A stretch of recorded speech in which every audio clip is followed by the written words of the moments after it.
Welcome, everybody, to Hey Brother, how are you doing? On the Land of Band.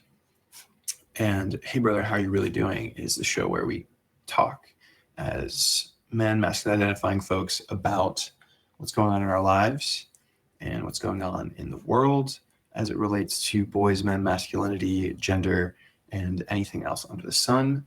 2 weeks ago, we had a couple friends of mine, Jonathan Jacobs and Nathan E, on with me to discuss things like Charlie Kirk's assassination. And this week, then last week, I turned 28 on Wednesday. And so I was surprised on Thursday night with a couple friends for a birthday celebration. So we didn't go live, and I'm sorry about that. But I'm also not sorry, because I'm really excited to have been in community with friends and family and loved ones. But we're back this week. So really excited to chat with folks. I'm going to pull up my stream here as well on the other tab.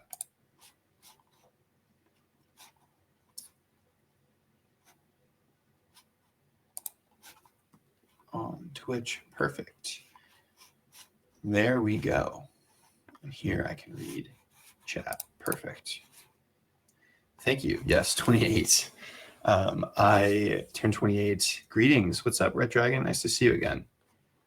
28 being a favorite age is optimistic and hopeful, because I have a lot of really cool things on the horizon for my next year, but also I'm going through a period of transition right now.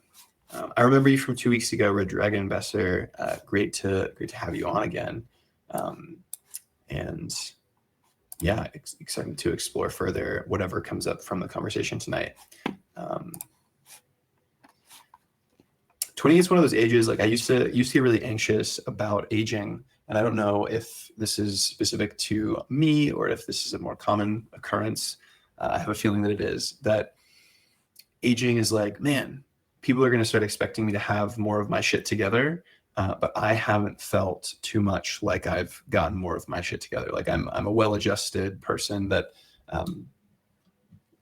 has been successfully like leading entrepreneurial endeavors, and up until last week was in a full-time tech career as well.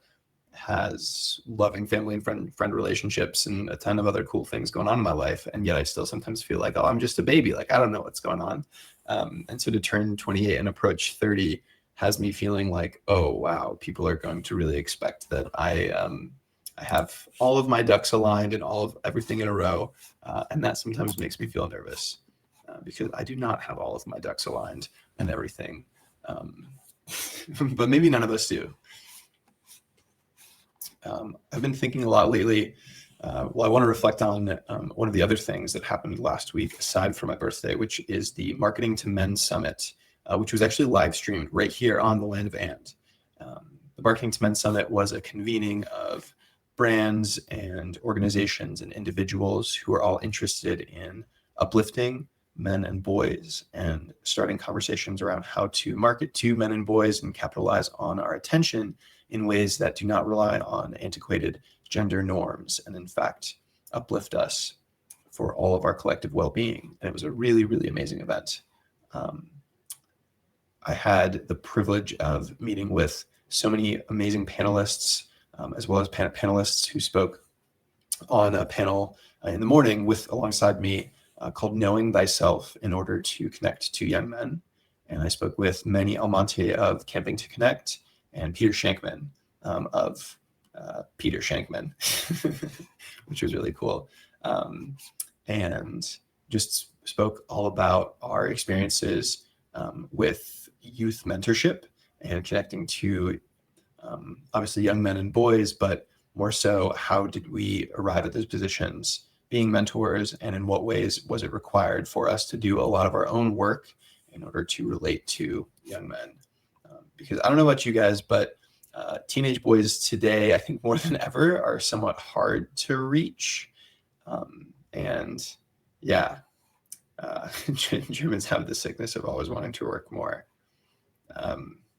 I hear you. I fear I suffer from the same ailment as a South African I feel so guilty for taking any sort of rest or pausing in anything. And even in the last like 10 days, like my last day of work at my full-time job in the marketing technology space was on Monday the 15th. And then Tuesday the 16th, I helped co-host this summit and set up for it. Like it was like a 5 a.m. to 11 p.m. day. Wednesday was my birthday. And I was also still thinking about like, I scheduled like content creation and filming with a couple collaborators of mine. And then I went to DC and was on a podcast there called the Masking Tapes Pod, and having a bunch of like networking meetings. So it feels like even when I make a transition in my life, I'm like, go, go, go. And Jenna and I were speaking about this earlier on the phone. She was like, it doesn't change. Now that you're in New York, there's nothing that changes. It's just going to be go, go, go, go, go. But on the panel and speaking to an audience about knowing thyself to connect with young men, I didn't have quite enough time to talk about one of the most amazing experiences that I've had this year, which is crazy to say because I mean, the year's almost already done. But at the beginning of the school semester, I had the privilege of leading a final session of the Oberlin High School Men's Work Project, which is a high school program that I started in my hometown in Oberlin, Ohio, for 30 high school boys. And I've led this program for 2 years. This is the third year. And right before I moved to New York, I led my final session, but started out the school year, if that makes sense. So it's not the final session of the program, but it was my final time. And I had told some of my students that I was going to leave, but I was really conflicted about kind of announcing it because goodbyes are hard. I didn't want to feel like I was abandoning them, even though I was passing the program off to my co-facilitator, David Reese, and another amazing teacher at the school, Dane Matthews. But it was really difficult. However, one of the students that knew I was leaving organized a really amazing gift and activity for us during the session. Normally in this mentorship program, we chat with boys throughout the year about emotional expression, about tropes of masculinity, about expectations that society has on them as boys to perform a version of manhood that may not feel authentic. And then we explore what does that do for their friendships, their family relationships, and how does that sometimes stifle their ability to be themselves. But one thing that we've done every year is we have a feedback exercise at the end of each session, or at the end of each, semester, where every boy has an opportunity to go in the middle of the circle surrounded by his peers and receive feedback from his friends, from program participants. And what's really special about this is that this high school program has a variety of grade levels. It's got freshmen all the way through seniors, which unless you're in sports or extracurricular activities, you're not usually in classes in high school with having freshmen and seniors, which I guess would be like 14-year-olds and 18-year-olds or 14 and 17-year-olds in the same class. So it's this really unique experience of like an intergrade level. And at the same time, most young men don't ever receive feedback or affirmation about their personhood, about their quality that they bring to a friendship or a relationship. So imagine getting a bunch of high school boys together and having one stand in the middle, and then all his friends say, Tommy, you are so cool and confident, and I really appreciate you, I admire you. Or Tommy, I've known you since we were in 5th grade, and I've always loved being your football teammate. Or in my experience, Johnny, you're so kind. You've really shown me a lot about what it means to be a man, what it means to express myself. So these are really beautiful things that these boys don't often say to one another, even though they've been feeling them. They've known some of their peers for years and years and years. So how to advertise and get the students to join?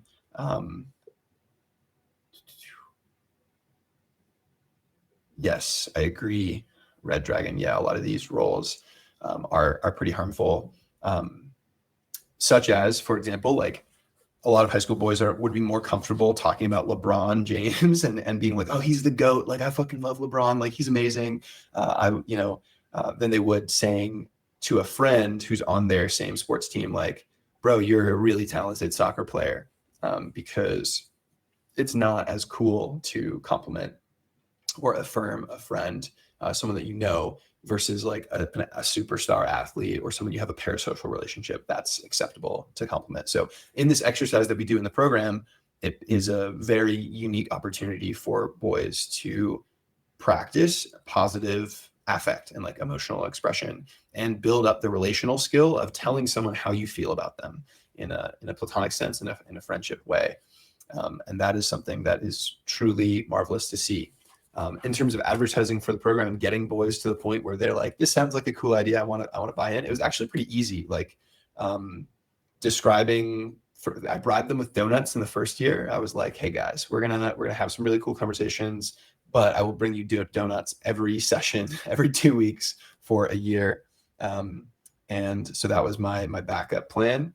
And Ashanti Branch, who is a mentor of mine and a friend who does work with boys in Oakland, California, he and I have laughed about this together too, because he's received the Surgeon General's medallion, like civilian medallion, which is the highest honor someone can receive from the Surgeon General for service in the United States. And he's received that for his work with young people. And yet he also had to start out with bribing his kids with pizza. He's like, I'll buy you lunch if you come join my men's group, like the group that he had for boys way back in the day. So it's a familiar experience as educators trying to get young people to buy into a program that you're a little bit nervous about. But yeah, so the feedback exercise is always really profound. Sometimes boys like tear up a little bit, but for the most part, a lot of them share things with one another, again, like peers that they've grown up with, but they share things that they've never said before outside the context of this program. So as an educator and as a mentor, it's so beautiful to facilitate that and to witness them deepening their relationships in real time and know that they would not be doing this if not for the program. Shedding this messages. So do you mean by everyday male roles we've got in the chat, like how I manage the fine line between everyday male roles and simultaneously shedding masculinity? A clarifying question that I would have is, by everyday male roles, do you mean other folks in these young men's lives, like other males or men, such as teachers or coaches who might be practicing other forms of masculinity, or like I guess the dominant ideas about masculinity, versus in the program we're trying to encourage them to express themselves? Because if I'm interpreting correctly, then it can be a little bit tumultuous. And we've had experiences in our community where coaches will be a lot harder on the students and practice like the fireman, the soldier, men are stronger, etc. Okay, gotcha. So how do we contend with like stereotypes about male roles in society versus this idea that you should be more expressive or contradictory in some ways to masculinity? This is an excellent fucking question. So, well, I believe it's very important to reveal the contradictions of our patriarchal paradigms. So you brought up fireman and soldier, that these are like male roles in the world and in society.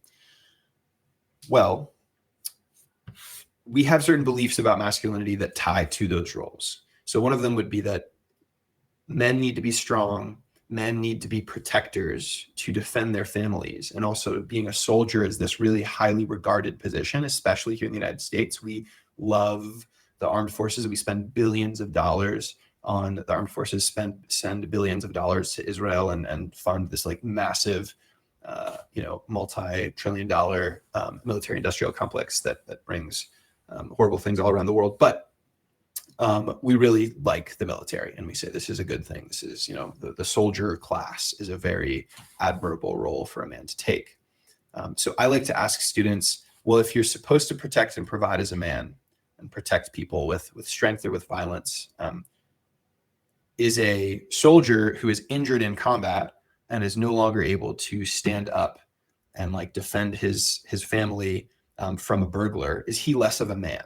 Because he fulfilled a masculine role in one instance, and yet maybe he's like, if he's confined to a wheelchair, if he's paraplegic because of injury during service, and he can't like physically stand up and fight someone off anymore, is he no longer a man?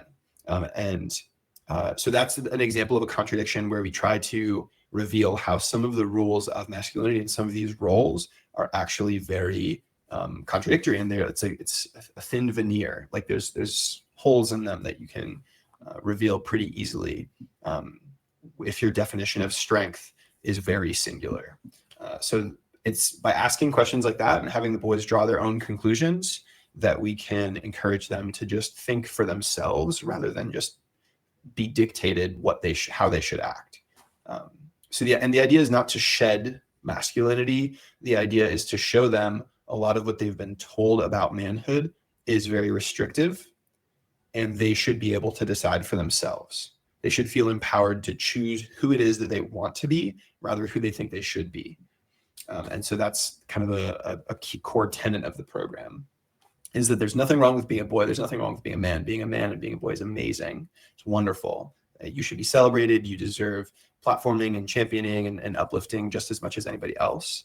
And also a lot of the things that even as a teenager, you've come to understand about the world and about rules around gender, those have been kind of force-fed to you. And when we take a step back and think more critically about that, we can decide for ourselves who we want to be.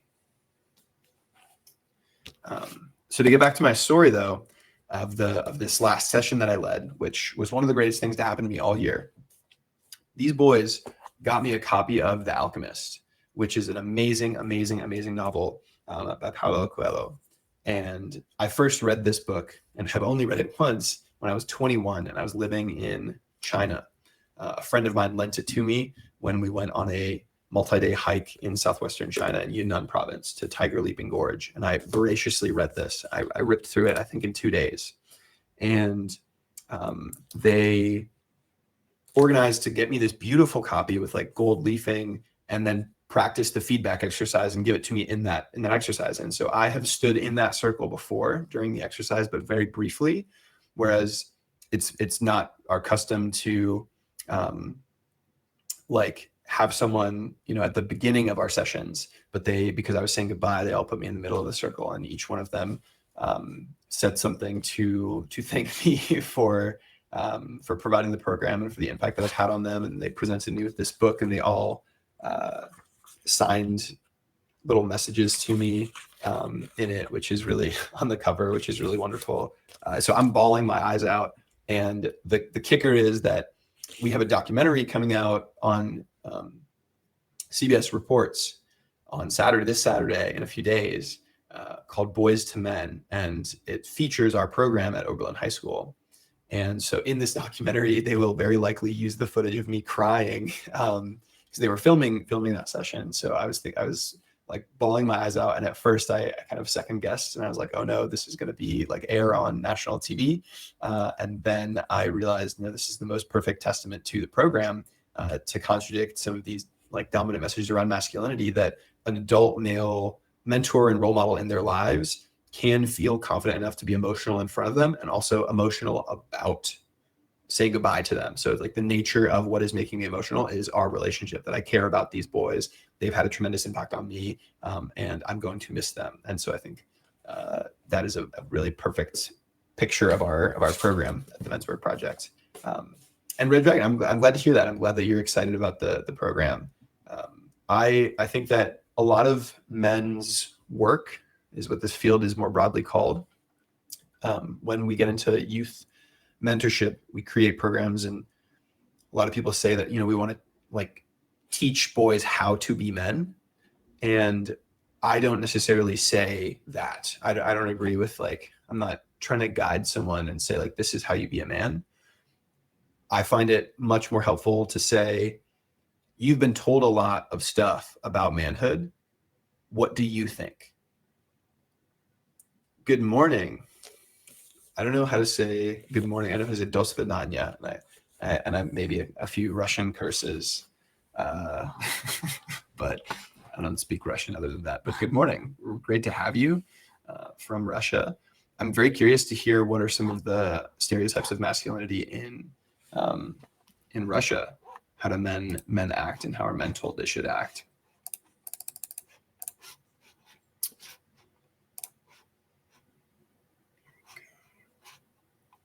But autonomous thinking is something that, and critical media literacy and understanding like what is a theme or a message from this piece of media, or if someone is telling me something, how are they trying to make me feel?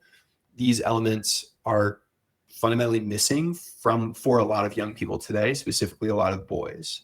We do have a literacy crisis and a critical media literacy crisis as well, which means that a lot of young men fall victim to the alt-right pipeline and white supremacist and white nationalist ideals and conservative Republican talking points that are in line with fascism, or that are fascist, because no, your Russian men are very traditional. Your English is great. I can understand you. I can't pronounce that because the Russian alphabet is hieroglyphics to me, and also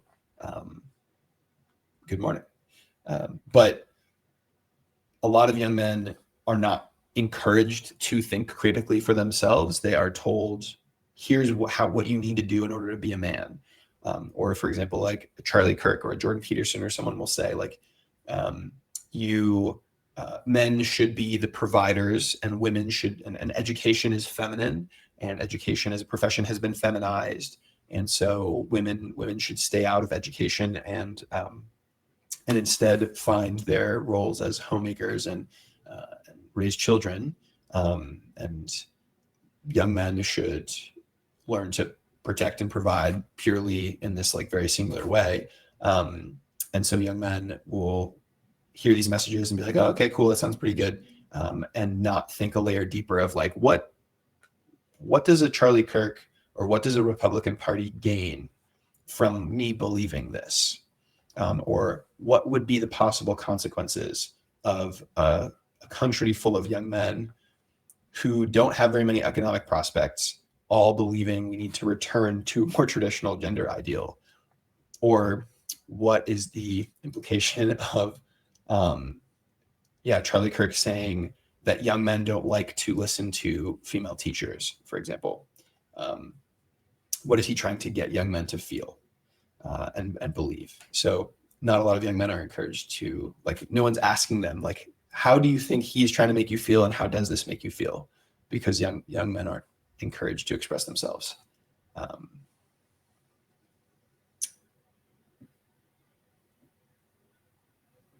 I don't think that it's purely political that folks believe in a traditional gender role, right? A gender binary where men should be the economic providers and women should be the domestic laborers. I don't think that it is purely political. I think it dates back to the introduction of like agriculture, like the introduction of patriarchy, basically, and like ownership of the idea of ownership of property. But I think today this is a message that is quite dominant in politics, and it has roots and ties to fascist messaging, such as a return to some sort of like national regenesis or like national rebirth. We have to go back in time, back to an original state that is more idealized, and referencing part of that idealized state is that women have a role to birth children into the nation and return a nation to like a pure standpoint, I suppose. Yes, your understanding, great. Your English is way better than my Russian. Politics may not be the cause, but politicians do have motivations to say this.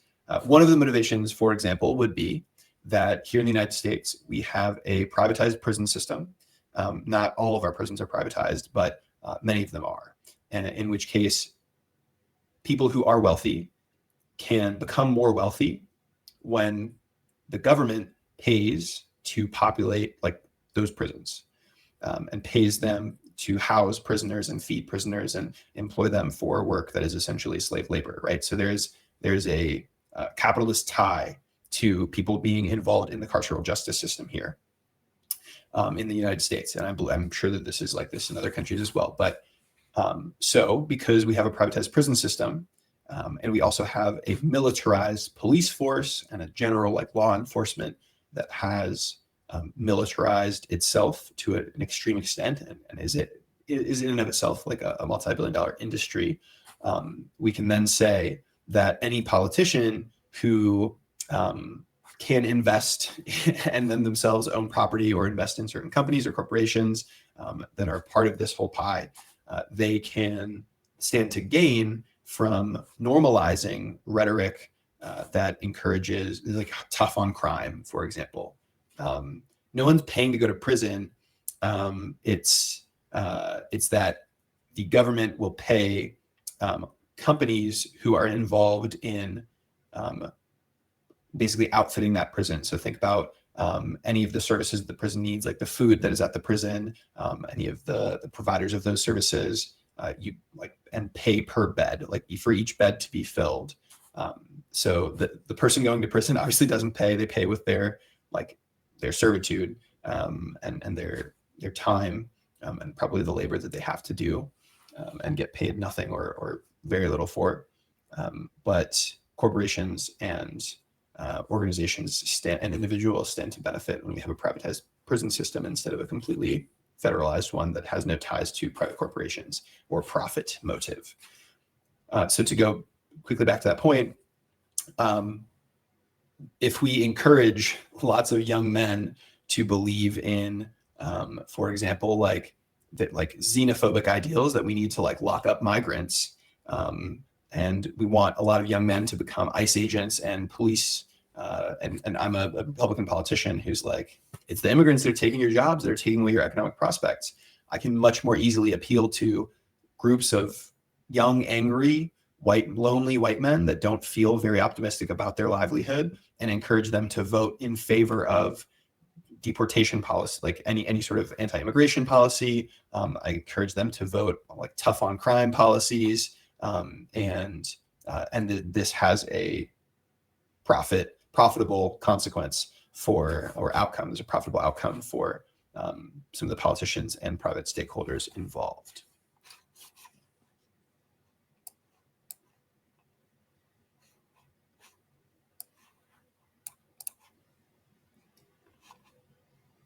Men in power benefit from the story that strong men should be in control, and if you're not a strong man, there's something wrong with you. Yes, absolutely. Yeah, men in power definitely benefit from that narrative, and so any messaging that says, like, we can trace many of our dominant messages around masculinity to this like fascist ideal. And for non-Americans here, when I said ICE agents, who knows what that means? So ICE stands for United States Immigration and Customs Enforcement. So they are the type of law enforcement agent and the federal organization responsible for enforcing migration policies. But here in the United States, recently under the Trump administration, or the Trump regime, as some people call it, the second Trump regime, ICE has been responsible for many breaches of civil rights and mass deportation and separating families and assaults on people.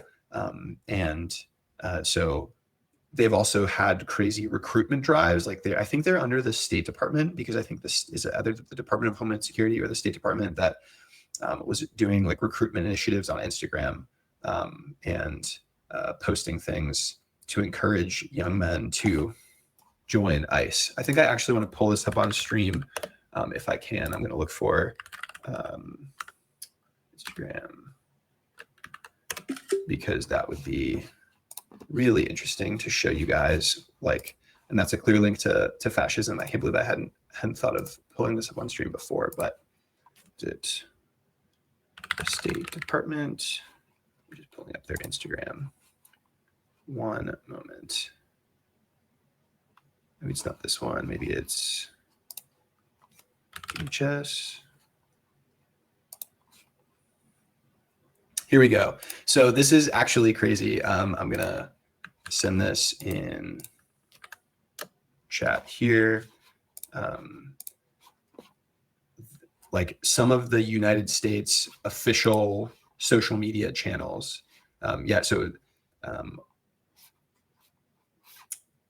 Bormatat, let me know. Yeah, no worries, Jenna. If it takes a sec, we'll get it up on stream in a second. But they have started to use a type of artwork and advertising that is very akin to World War II era propaganda.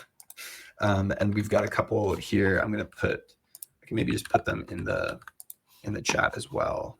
I don't know if I can involve in chat. No, I can't, but we will. Like, yeah, exactly like cyberpunk, exactly like cyberpunk. I'm glad that I recognize cyberpunk. I'm a big cyberpunk fan, as is my older sister. Yeah, everything becomes privatized.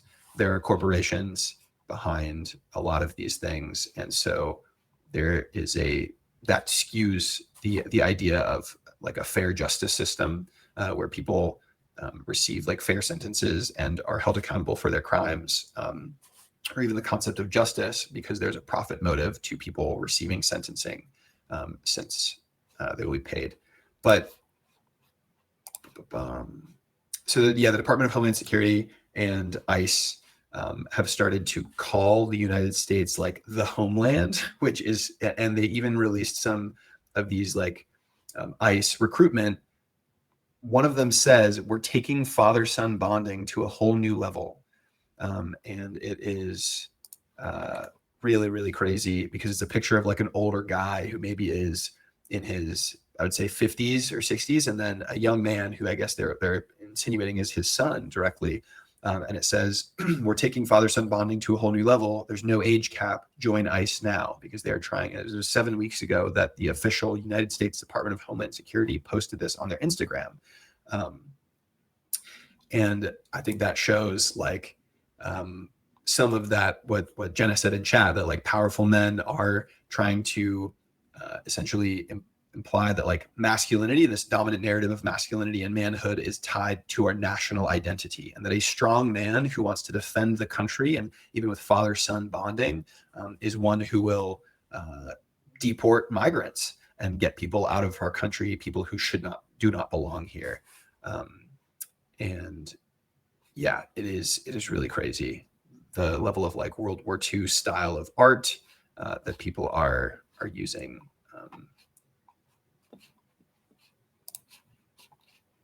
Here we go. Yeah, we're going through now. Perfect. So I didn't even see you had this on stream because I was still looking at it.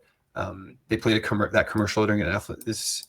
So America does have many propagandas, but like, yeah, just the very top one. I don't know if we have that one on stream. Their pinned post of "There's no age cap" with the father and son. Like, that one is crazy. Like, we're taking father-son bonding to a whole new level.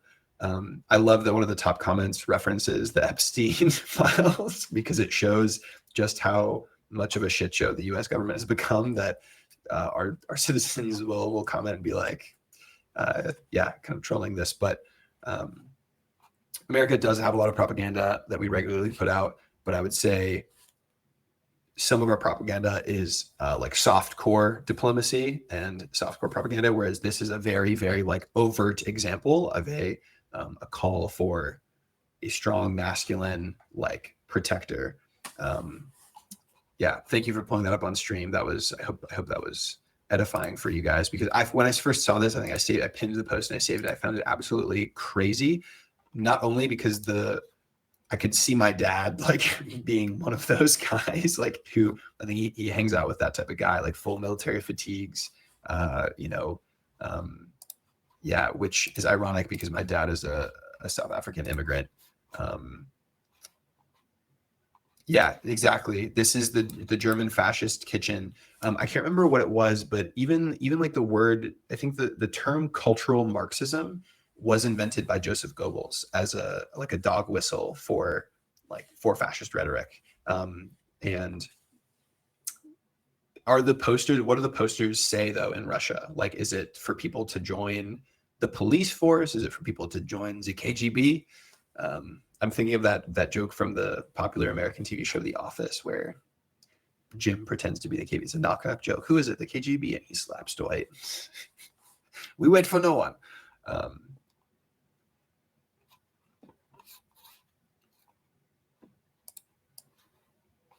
Yeah. Yeah, I agree. Like, this is crazy that we have someone from Germany in chat right now saying, "Wow, I never thought that it would be so intense that the United States is adopting some of the same fascist rhetoric, fascist propaganda um, that was present in literal Nazi Germany back in the 1940s." So, but yeah, no, this is where we are today. I don't mean to be laughing and taking light. Yeah, exactly. Like that. How crazy is that? That this is a father-son bonding moment that our government is suggesting. Like, you and your dad can get closer together and take father-son. That's the caption. Take father-son bonding to a whole new level by kidnapping people or brutalizing people or hurting people together.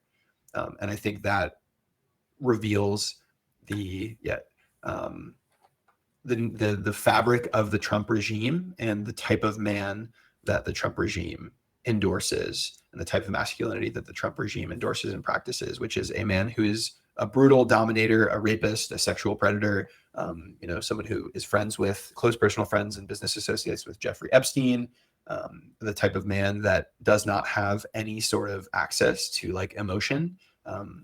And yeah. Oh, there's a reel here. I'm going to pull this one up too. Thank you for sharing that. Yeah, apologies for everyone.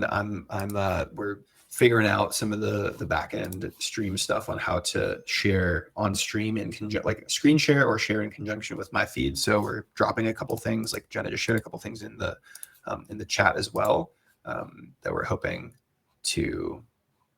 But so other examples of this would be the United States government using certain songs on social media, like viral songs and music, to apply to with like a patriotic lens, like classic rock, like Free Bird is this one that they just shared, or that Jenna just shared in the chat, and it's literally pictures of a truck flying an American flag. I can't play it myself, but here we go. I think Jenna is going to pull it up for us.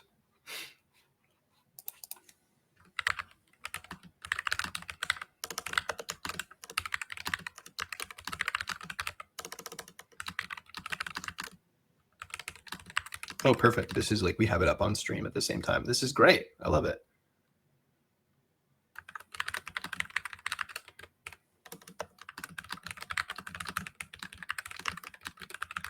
I'm right now, I feel like I'm doing Hassan Piker. Jenna is doing a great job. Whoa, Jay, nice with some spice. Great to see you. Jenna's doing amazing. I feel like I'm disappointing Hassan Piker right now. If he were here, he'd be like, "Come on, bro, you gotta read more." But yeah, defend the homeland. Like this is really, really crazy, like fascist propaganda, and is what is like protect your nation. Like that right there. That is a German pastoral fantasy like image right there. 100%. There's no shot that that's not what that is, right? And also, like, isn't it insane that our government is using edgy humor and kind of making a meme or a mockery? I say our government, meaning I'm an American, but like they're memeing hurting people. Yeah, this is colonization art. Like, we are actively showcasing a regime that what didn't Trump tweet something like, we're going to show Chicago what war really is, like talking about waging war against American citizens. And yeah, it's just wild.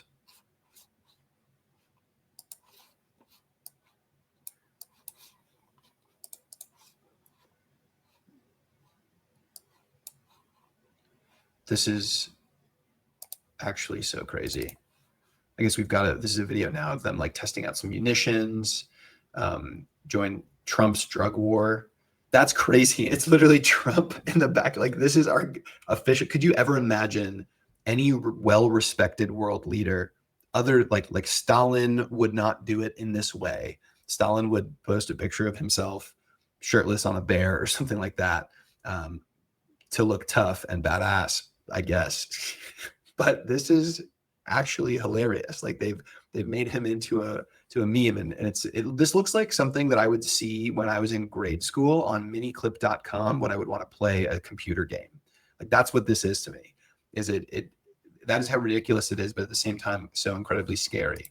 Like I would as a child, if I didn't want to do homework, I would go on like miniclip.com or one of those other game sites and play some sort of like computer game, like shooting computer game, and it would look like this. And that is now what our official government is showing, in addition to crazy like fascist propaganda imagery. This looks like a painting that you would have discovered in Adolf Hitler's bunker. Like, it's like him. This is fucking crazy. This is really actually depressing me. I haven't scrolled through any of our nation's social media feeds in quite a while. Greatness is a choice. That's another thing. Like that's right there. Like the concept of greatness being a choice and making America great again, right? Like MAGA in and of itself is a fascist, like make America great again is a fascist slogan because it talks again about that concept of like national regenesis, that we need to return to a time of national purity and rebirth, so that like there was a before time that was better, and we need to go back to that. So but greatness being a choice, that is conservative bootstrap theory. Like I did everything myself. You choose to do something, choose to improve your situation. That's the American dream. Is if you work hard enough, you can choose to be great, which is so far from the truth and from the reality. That's wild.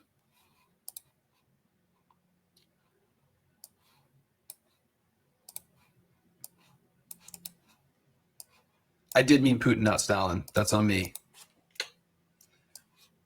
I'm going to be honest, mildly embarrassing, but I'm okay. Yeah. Right. Okay. So we've got someone in the chat who knows more about Adolf Hitler's artistic exploits. And he has apparently painted a similar painting once of one that was up on the stream prior, where Germany shines and everything's so beautiful. And it's this like idealized landscape.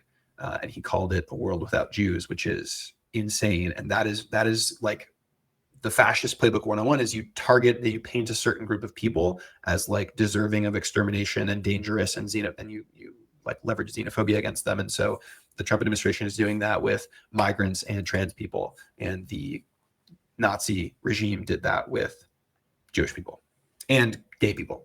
And I think Putin and Trump are very similar. I think that's what like, when I first lived in China in 2018, it was right before the US-China trade war in Trump's first regime. And so at that time, a lot of Chinese people really liked Trump because he represented to them a sort of like strong patriarchal masculinity. They wouldn't have called it patriarchal masculinity, but they were like, he's a strong figure, and he reminds us of Xi, of Papa Xi. And same thing with Putin. Like just these like very quote unquote masculine global leaders demanding respect, but they are actually dictators.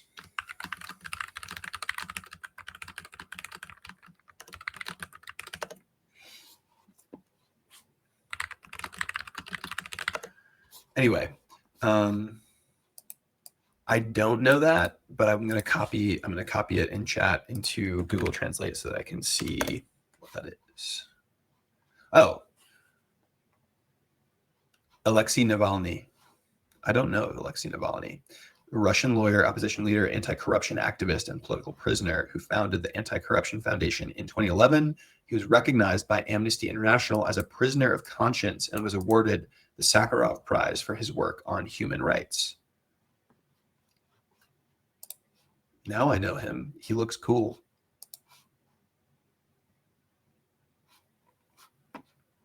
We know him on the land of And.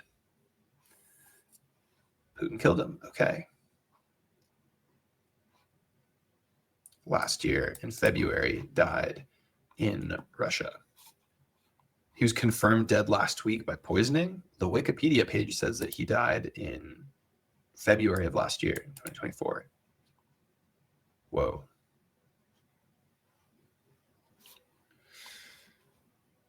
That's crazy. Was this the guy that got, how do I not, how's that? It's Jenna, you are following him on Instagram.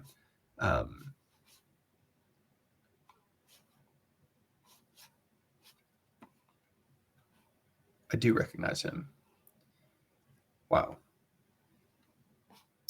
I think that like one of the conversations that we're actively having, obviously in this context, we speak a lot about, I will watch the doc. We speak a lot about things that are happening here in the United States because the producers of the show and like the Land of Man, we are, you know, internationally minded, but a lot of us are American. So we're very concerned with our own nation and our burning trash fire of a nation and the state of politics today. But that means we do take on a very like American centric perspective at times.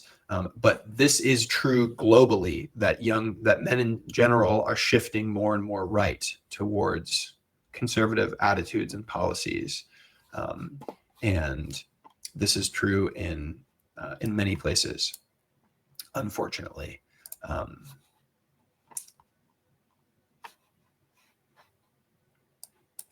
And we've got all 10 of us. Oh, it's weird. I pulled up the Twitch stream next to me and I saw myself in addition to the restream here, and I saw myself twice. Which I'm very disappointed by. Everything that happens in the USA will eventually come to everyone else. Yeah, I think so. I agree with that. I think also that a lot of people here in the United States, anyone who has ties to other countries, whether through like descent or anything like that, a lot of people that I know are looking to apply to citizenship elsewhere. Like I'm the only person in my family born here, and everyone else in my family is from South Africa.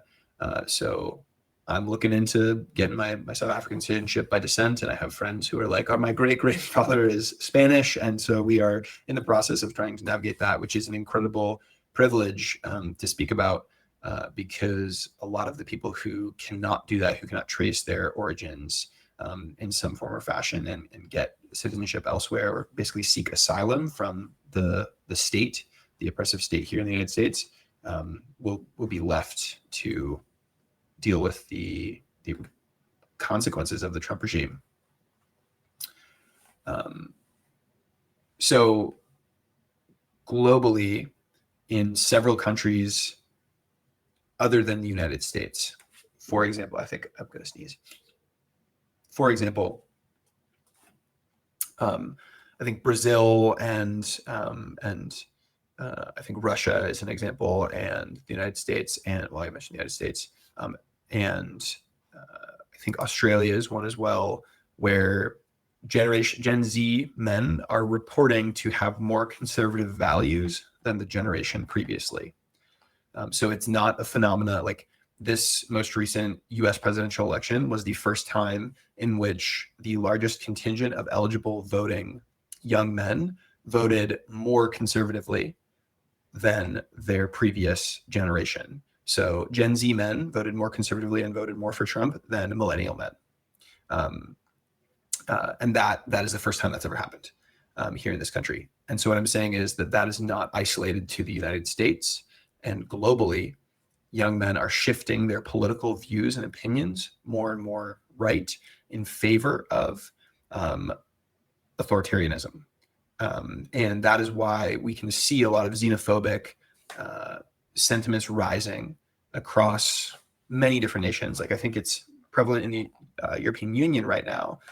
There's a lot of different countries that have for years been kind of like harboring anti-immigrant sentiments. Like England is another really good example. Like Brexit, for example, that was a part of that political decision was because of like migrants and anti-immigration sentiment and from the Tories. So I would say this is a scary time in our global history because of the large degree to which xenophobia has successfully like inseminated itself, or crazy word to use there, planted itself in the minds of lots of young men.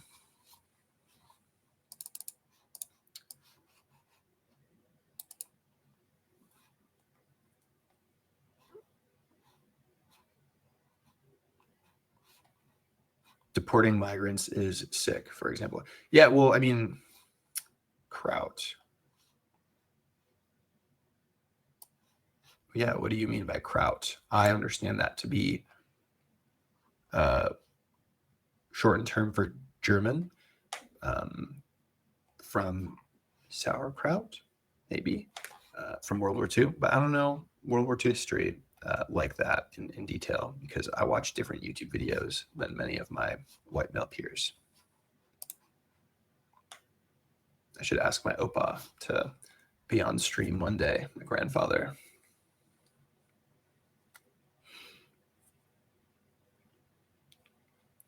I don't know if it's, oh, gotcha. Okay, it's a racist, you're saying it's a racist name for Germans during World War II.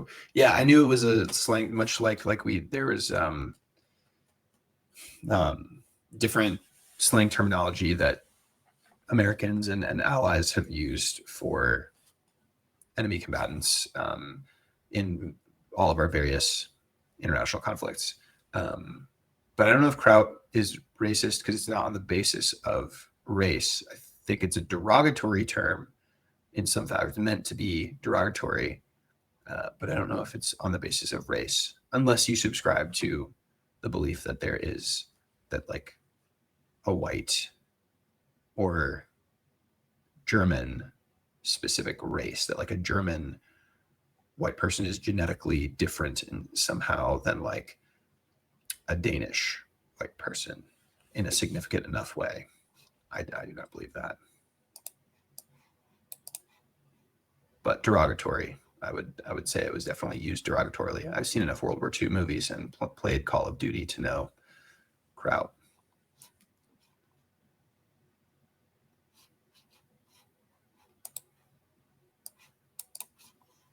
That's a good question that we should explore next week too. It's like, why the hell are more and more young men? Actually, this is a great time to bring up the State of America, specifically the State of American Men Report 2025 by Equimundo, which is and they're coming out with a new report soon. I'm going to share this in chat. One moment. That.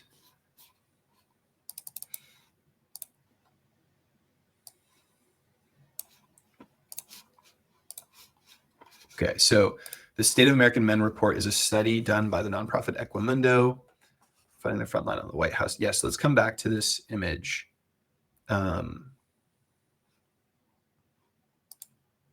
Is there any way to make it a little bigger on stream? It's okay if we disrupt the view of me, but this is a UFC match. Who is fighting in this? This is showing that I don't follow combat sports closely enough. But there we go. So this was UFC on the South Lawn. Again, top comment is, we just want healthcare, bro. Like whoever is running the social media team for many of our different governmental institutions, they're starting to use informal like meme language. Like LFG is an acronym for let's fucking go. That is often said by young men and young white men, or like frat fraternity type guys. Let's fucking go, bro. So yeah, this is a crazy image that is being shown. Like we, as a nation, are showcasing UFC, Ultimate Fighting Championship fight at our nation's capital, like building. Not the U.S. Capitol, but like within our national capital, the place where our leader lives, if you can call him a leader. But that also suggests the level of spectacle around the traditionally masculine pursuit of like fighting. is something that they really, really want to paint as close as possible or relate as close as possible to our national identity and to our current government. But this is a very interesting report from the nonprofit Equimundo that I love very much. And they are a leading research organization, and they have a bunch of really amazing programs internationally. But they've come out with this like biannual study every 2 years called the State of American Men Report. This one was released this June, and they survey about 2,000 American men of all ages, like 18 and up, about their attitudes and beliefs. And it's demographically representative of U.S. diversity. And some of the conclusions are really scary and shocking. So, for example, these ones, like the bullet points here in this report page, are not as shocking as some of the other headlines. But I'll read off some of the others that are in the PDF here as well. For example, like obviously economic anxiety is the predominant one. Like this is the primary conclusion, is that men are stressed about money, and in a society that tells us we need to be providers, this is an increased stress for us when the economy is not doing well. And so any leaders or global leaders or politicians who talk about bringing the economy back into a previous state of success or flourishing will lend the ear of many young men and the vote of many young men. So, and even if Trump is a fucking idiot that has no idea what a tariff is, like I know several young men in my community, for example, back in Ohio, who are not politically informed and voted purely on the idea that eggs would be less expensive if they voted for Trump. And then now a year later, they're like, oh shit, we made a mistake. That was silly. Eggs are still really fucking expensive. But that is aligned with some of the findings of this survey, that like economic anxiety is extremely prevalent for men. The other thing is that men's views about masculinity are becoming more restrictive. So men and women both right now in the world like believe that being a provider is a key trait of manhood. Men are believing this more and more, and we can see that rigid ideas about masculinity are linked to poor mental health outcomes. And yeah, I highly, highly recommend Equimundo. So one of their like main things outside of this report are they're advocating for a caring world in which we have healthier men and boys. So promoting environments that support boys and men and young men to live out diverse, equitable, and healthy masculinities. So this idea of a plural masculinities. There are different ways to be a man instead of just one vision of patriarchal masculinity that you must adhere to. They're encouraging caring and connected fatherhood, and then also social connection, because social connection, the antithesis of loneliness, is what helps us live longer, happier lives. So where is the other headline that I wanted? A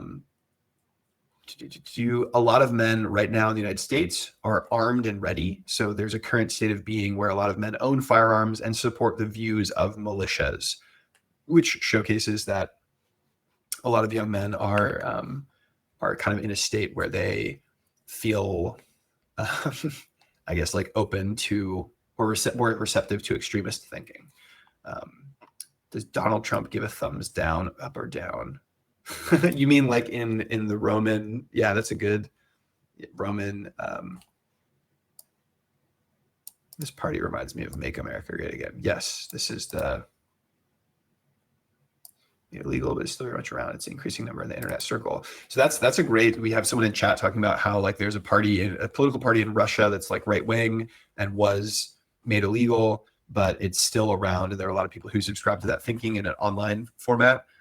That is very much what we're seeing similarly here in the United States, is that like the online digital sphere is a place where young men and men of all ages can build community and solidify their extremist thinking. And any of these like harmful beliefs that eventually lead to white supremacy or white nationalism and extreme misogyny. This is an amazing book that I'm going to pull off my shelf that I haven't finished reading yet, but The New Age of Sexism by Laura Bates. I wonder if is my video mirrored? Like, can you see the text on screen, or should I edit that so that I mirror camera? Okay, so is this, now do you see things as they should be? Like, The New Age of Sexism, Laura Bates. This book is all about how AI and emerging technologies are reinventing misogyny specifically. So what are the impacts of like AI girlfriends and virtual companions, and what are some of the ways that young men are finding online spaces like a forefront of misogyny and violent extremism on the basis of gender. And it's a very, very, very wonderful, fascinating book, but it speaks specifically to some of the extremist thinking that can emerge from online communities and how this is like a very new and present threat, because for a long time, people have thought that like an incel or the manosphere, a lot of this thinking is fringe, and it's just like a couple guys in their basement who maybe look a little bit like me, like are like have a beard and are, their bed's behind them, they've got a mic and they're like talking on internet forums, and it's this fringe belief. But what we've seen specifically now with like Nick Fuentes and the fucking Groypers is that like these online communities are not fringe, and not as fringe as we would like them to be. They are well populated and attended, and also they lead to real-time, real-world political violence. And I don't see it in the 2025 State of American Men report, but one of the 2023 State of American Men conclusions is that a lot of young men find their online lives to be more fulfilling than their in-person lives. What this means is that if your online world is either more rewarding or more engaging or entertaining or whatever, you're going to spend more time in that place. But also the online space is somewhere that can make you more susceptible to extremist thinking, to conspiracy theories, to mistrust in political institutions, and instead trust in specific authority figures like manosphere figures or masculine figures like Trump. So this is a very, very, very scary place. I do not know this Nick man. Nick Fuentes is, aside from Charlie Kirk, because Charlie Kirk's now dead, one of the primary right young men political commentators. He is more extreme than Charlie Kirk. He is the originator or founder of like a subculture called Groypers. And the young man who assassinated Charlie Kirk identified as a Groyper. He was a part of that. Subculture and community. So that is who Nick Fuentes is. Nick Fuentes first rose to prominence as a streamer and political commentator during leading up to and then following the election of Donald Trump last year, with a statement around reproductive rights. He popularized the statement of "your body, my choice." So he was basically saying like, haha, screw you women, like Trump got elected, abortion's going to go away, reproductive health care is going to go away. It's your body, but my choice as a man. And he's very young. He might even be younger than me. The man who's assassinated is named Charlie Kirk, and he was another political commentator who I think was maybe like 32 or 33. So he was pretty young, and he was killed a couple weeks ago, I think on September 11th or 10th. By a young man that was active in this one of these right-leaning extremist online communities.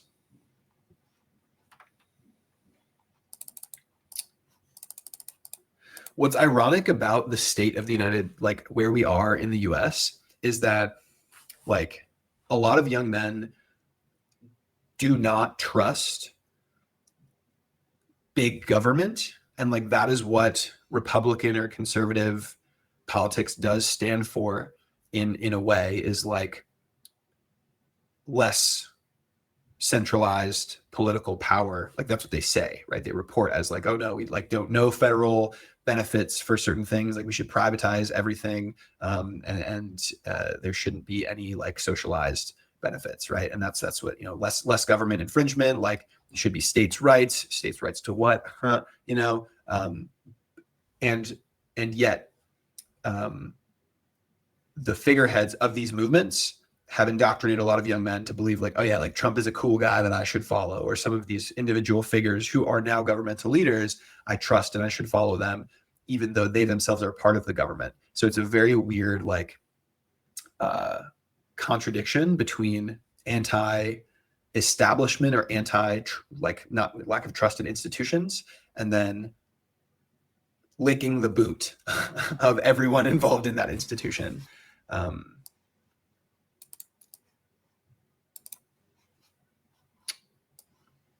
Yeah, there's government corruption, malicious deceit.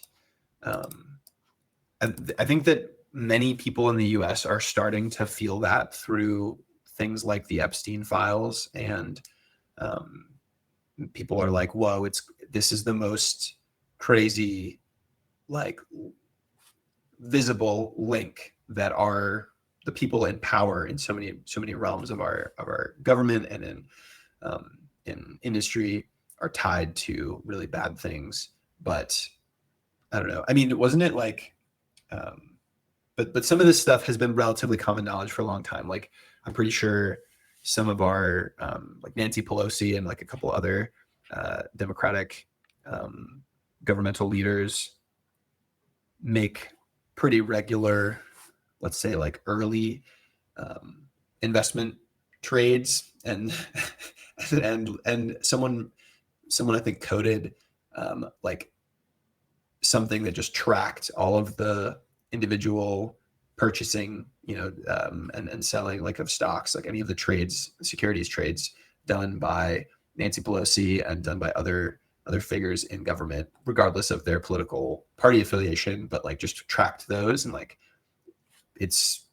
they're allowed to make a lot of money on like Boeing, for example, on like, Lockheed Martin and defense. So yeah, we got someone in chat, Jay Nice with some spice. My dad used to say this joke: the scariest thing anyone can ever say to you is, I'm from the government and I'm here to help. Yeah, I think there's a TikTok sound or some meme that's like, if you're ever wondering, like, would the government do that? Yes, they absolutely would, and they have before. And it's some song, I think. Like, this is the most talking about criticizing the government in a loose fashion, like solo on a Twitch stream.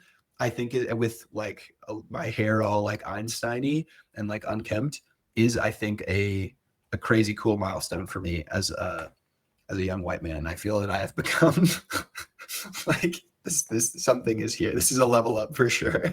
This is some sort of, I'm also holding On Tyranny by Timothy Snyder, which is another smaller like little pamphlet that everyone should reread. I'm going to open to chapter 17. This would be illegal in Russia. Yeah.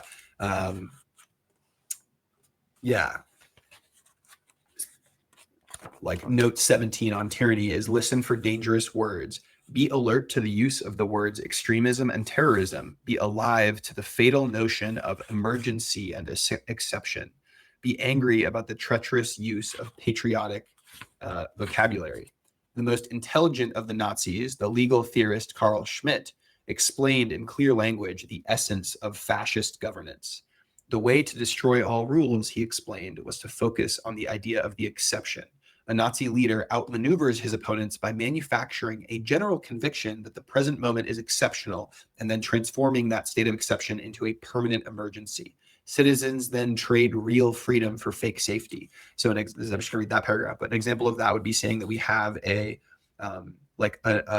migration, like an illegal migrant emergency. It's a crisis, right? That we have so many illegals here. So manufacturing a state of fear that illegal migrants are dangerous rapists and predators and horrible people, and they're taking our jobs, and they're not paying their taxes, they're not paying their fair share, but they're causing violence and harm.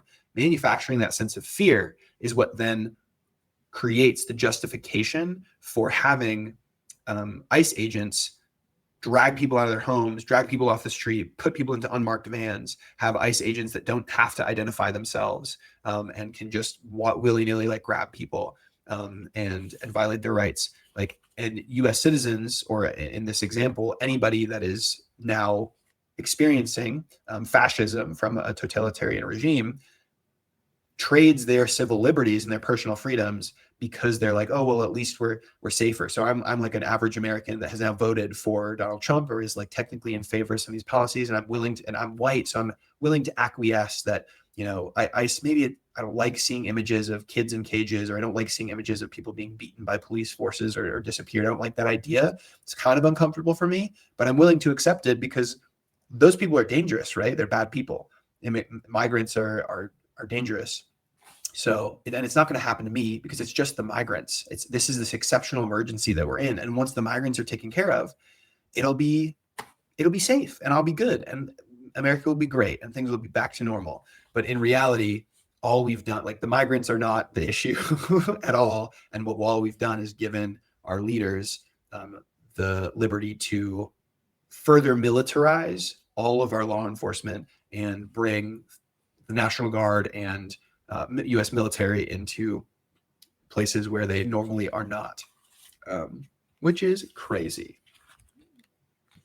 I like this book on tyranny.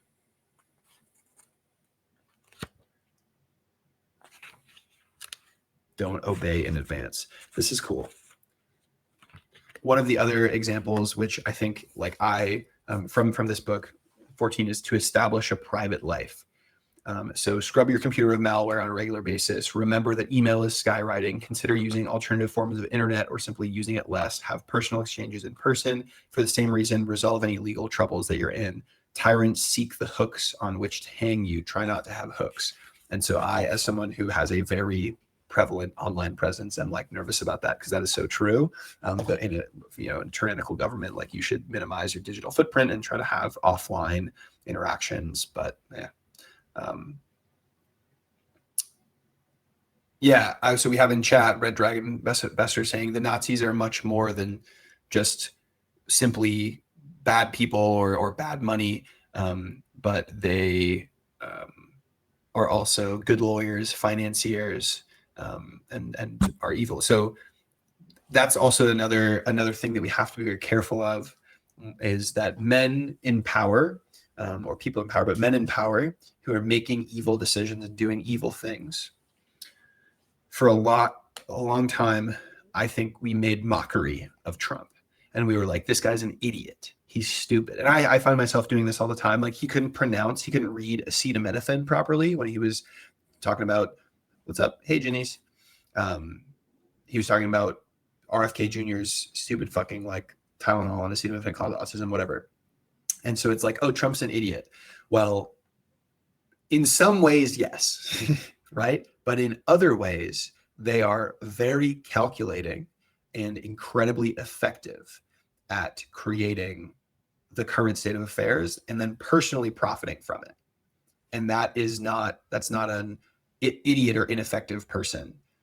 Someone who can rise to power, maintain power and dominance and control, and then be such a crook, but still be successful.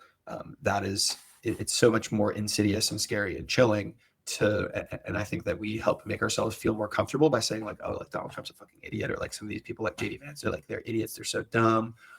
And like, yes, they are in some ways for sure. And a lot of their views are stupid, but they are also incredibly calculating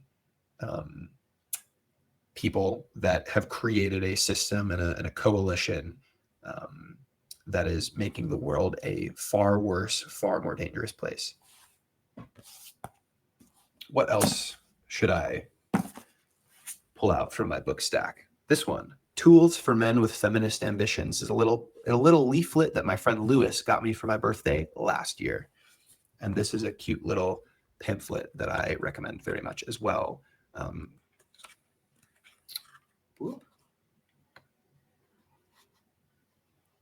This one. Let me see if I missed something in chat. It's really easy to critique flawed ideas. And it's really difficult to build up systems to replace them. I think progressive has an impossible task if they continue to focus on deconstructing masculinity with no comprehensive replacement. I agree. That's an amazing comment. I don't know how I missed that in chat. So I would say that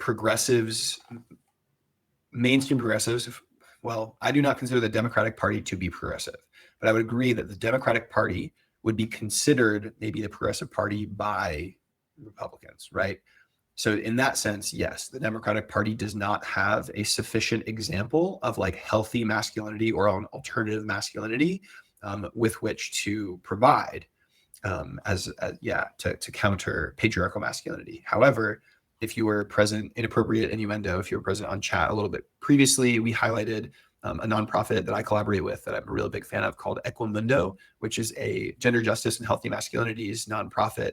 And they have a bunch of really amazing programs. They have a bunch of really amazing research, and their mission statement, as well as many other organizations that they collaborate with, they have very, very clear ideas about what caring, comprehensive, connected manhood and boyhood looks like and how diverse it is. There's not any one specific vision of manhood. And so I don't even know that we're necessarily deconstructing masculinity. Like, people go back and forth on what this language is. I think maybe it might be okay to say we're deconstructing like patriarchal masculinity. What I truly believe, though, is that when we allow men and boys to choose for themselves who they want to be without social pressure, they will choose versions of personhood and manhood that are caring, connected, often service-oriented, community-oriented, emotionally available. And it's going to look a little different, but actually a lot of those things do touch upon these traditional ideals of masculinity. So like the idea of a man being a protector or a provider. Well, if you want to protect people, why would you let anybody ever be assaulted on the basis of their gender or the fact that they are trans and they're expressing themselves? Why would you just sit back? If you're a masculine protecting man, why would you allow others who are marginalized to have harm done to them? So it is actually, I think, in line with like progressive values are very much aligned with some of the things that conservatives say are masculine. And yeah.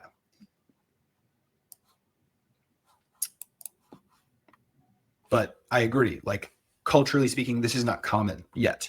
We don't yet, like a lot of people who are criticizing young men, criticizing Gen Z, saying like men ain't shit, like I hate all men, screw all men, don't have an alternative to propose. And so it is a slippery slope and a dangerous territory when we do. Like that's why so many young men follow Andrew Tate and Jordan Peterson and Ben Shapiro and Nick Fuentes and Theo Vaughn and Joe Rogan and all of these really harmful figureheads within the manosphere, is because they're being told by broader society that like being a man is in some way bad. That's how they're interpreting it, at least, that like manhood is inherently bad or toxic. And then so they're feeling lost. They're like, well, what do I do? And then these big loud voices come in and say, well, hey man, if you like jujitsu and you don't go to therapy and women are stupid, like that's what manhood is. Come over here, bro. That's what manhood is. And so young men are like, okay, cool. Yeah, that makes sense. I'll come over there. Rules are nice. Instructions are nice. No, the Americans are doing the things Nazis did. The Americans are doing the things Nazis did. Yes. We're doing we showed earlier on the stream, like what our governmental propaganda is looking like and the types of language that we're using. I'll pull up that different book. Sorry, on tyranny. We are doing these things. We are doing these tyrannical things. So inappropriate innuendo, I would love to, I'm wearing a crop top, which is masculine of me. I want to double down on this and say that a lot of men who talk about, like from the right, who talk about, for example, supporting our veterans and veteran suicide. Okay. This is a very important issue here in the United States that some conservatives claim to have, is like supporting the military, supporting veterans. Veterans served our country. Service members deserve honor, recognition, support. Well, a lot of service members commit suicide, specifically men, not only because they have been traumatized and have post-traumatic stress disorder from service, but because re-entry into society is very difficult. Economic prospects are not great. And in a culture that says to be a man, you must be a protector and a provider. Well, you can no longer protect or provide, but also you've had to be so tough to be this soldier class and toughen yourself and harden yourself. That is a crazy amount of pressure. So to allow a world where you can be any type of man you want to be, and you don't have to be like a tough, unfeeling, like combat oriented, like soldier, right? And there's all of these different ways to be. That is a society where fewer veterans kill themselves. They can feel supported. Hey, you should go and receive help. You deserve help and support. You deserve space to talk about what you've been through, what you've experienced. And yet conservative administrations and like men who talk about supporting veterans will not actually go and support men's mental health initiatives. They will not follow organizations and nonprofits like Movember, like Equimundo, like A Call to Men, organizations that are doing really good work for boys and men that sometimes even have veteran programming. They're never doing that. One of my tricks that I do on social media, not tricks, but like I will go and check out if some man is making a video and he's like, women who are saying we don't need men or screw all men, like, you never know what a man is going through. We lose so many men to suicide. What the hell? I'll go and click on that dude's profile and see if he's following any of the organizations, like really big one. Like Movember is a huge organization. I'll see, are you following Movember, the largest men's health and men's mental health nonprofit in the United States, if not the world? And they're not even following that. So it's like, how much do you care about men's mental health beyond lip service to criticize women? So I would say we got in chat people our Russian friend from in Morning Time in Russia asking if Americans are actually Nazis. I would not say that. I would not say that many of the people in power would like officially say I am a Nazi.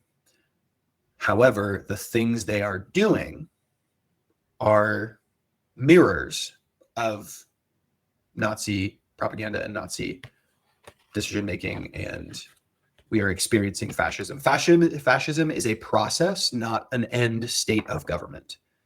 Fascism is a process. It is a political vehicle and rhetoric, and it is a political process. It is not an end state or a type of government. Boom, boom, boom.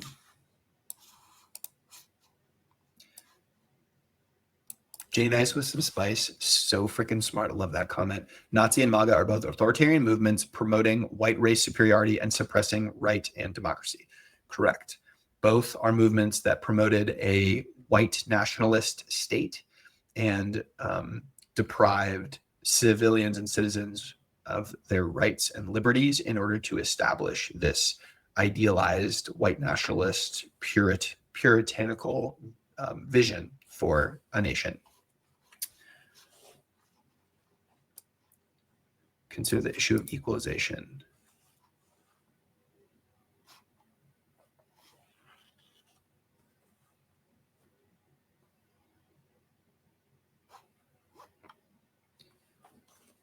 Inappropriate innuendo has a similar like colored profile picture to the stream elements like auto chat. So I got caught up and I didn't notice another point.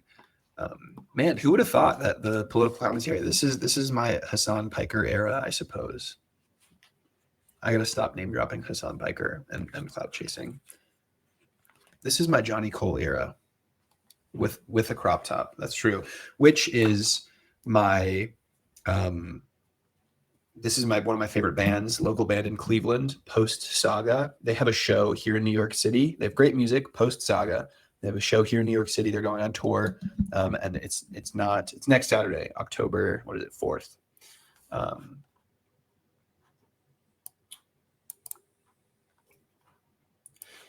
That is inappropriate innuendo. I love that. I love that. Okay, great comment. You're saying that veteran suicide is considered a sad inevitability for people in power because they want men who blindly accept their assignment to kill, and once a man's service is over, they are no longer useful. That is well said. So earlier in the stream, I was talking about how boys are indoctrinated to not have any critical thinking and to not think about, well, what is someone trying to make me feel, right?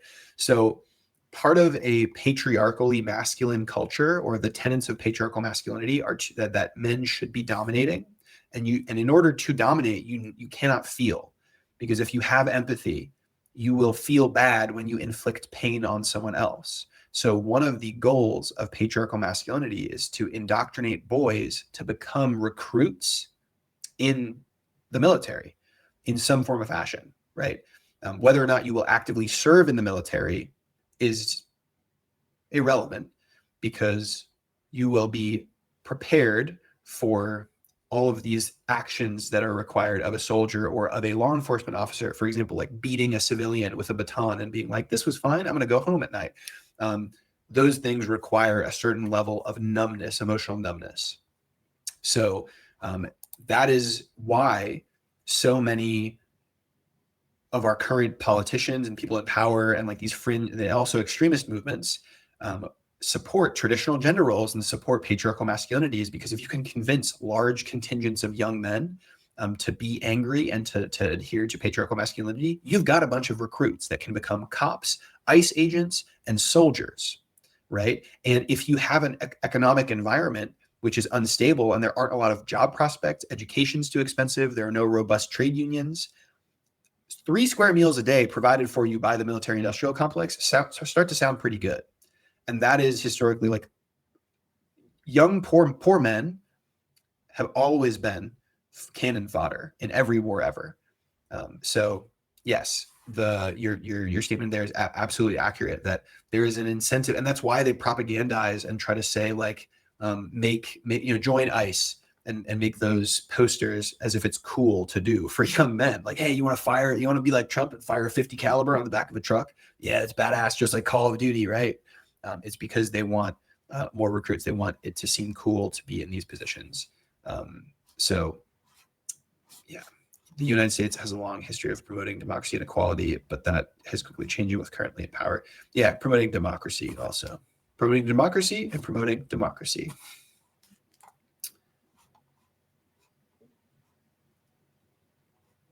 Gleichschaltung.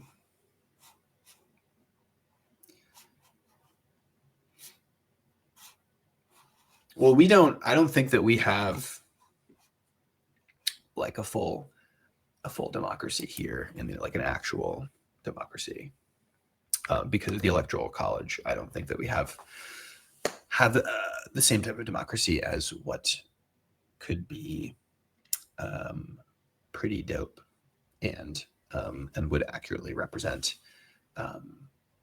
individual citizens' votes. But whatever. That's just me. That's not just me. That's a lot of people. Yeah.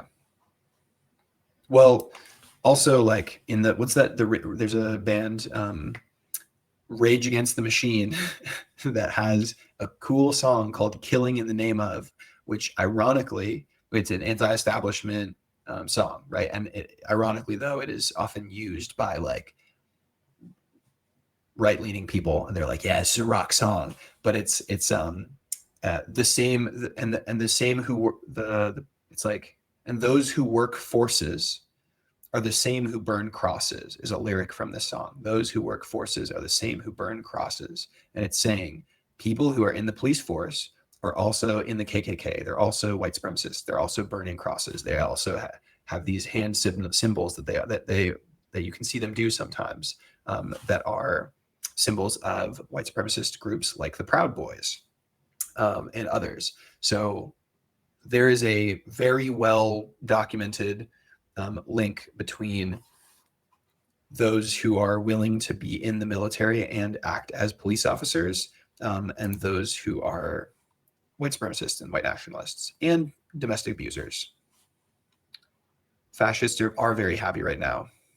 I don't know if they'll all downfall. The U.S. does pretend to be democratic and criticize Russia for doing the same thing. I'm anti-colonial power. I'm anti-empire. I'm pro decay of an empire.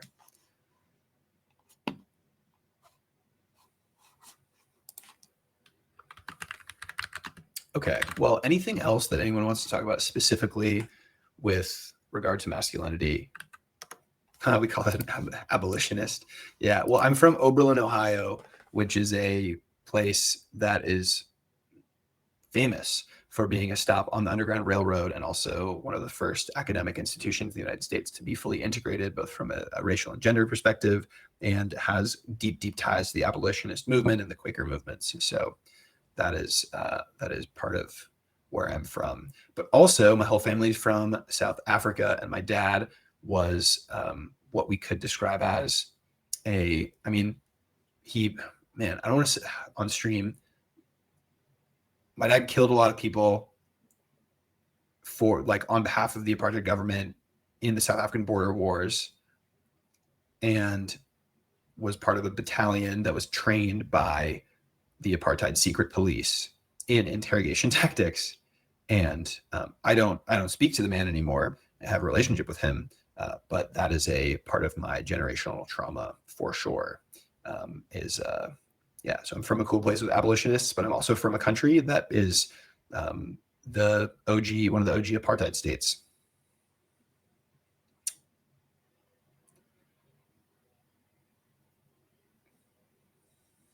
Yeah, I would be sad about that too. I would be very sad about that. So we have someone in chat, Russia was once known as the destroyer of fascists, but now are fascist. And this is very sad to me. I would be sad about that too. I think that it's a very sad thing to also being raised in the United States and going to public school. I was given revisionist history, right? Everything, it was very glossed over. For example, the genocide of indigenous Americans and some of what the United States or the Central Intelligence Agency has done abroad to fuck with other nations' sovereignty, even the nature of the South African apartheid or Israel Palestine and the genocide there, and that longstanding sovereignty, territorial dispute, and oppression of the Palestinian people. All of that was not taught to me in school. Stuff that I had to learn later in life. So it is very disappointing to be taught one thing or to believe something about your country or your community, and then to have things come out to be revealed, and you're like, oh man, wow, this is not the case. Yeah, it would be cool if it was exciting to think about. I don't even know who wants to be friends with us anymore as Americans. Anyway. So next week, same time, we are going to have this stream again. I am getting close to tapping out because I got to go read my On Tyranny and go night night. But this has been Hey Brother, How Are You on the Land of And? And we're going to be coming next week and addressing a lot of these same questions. I mean, this is it.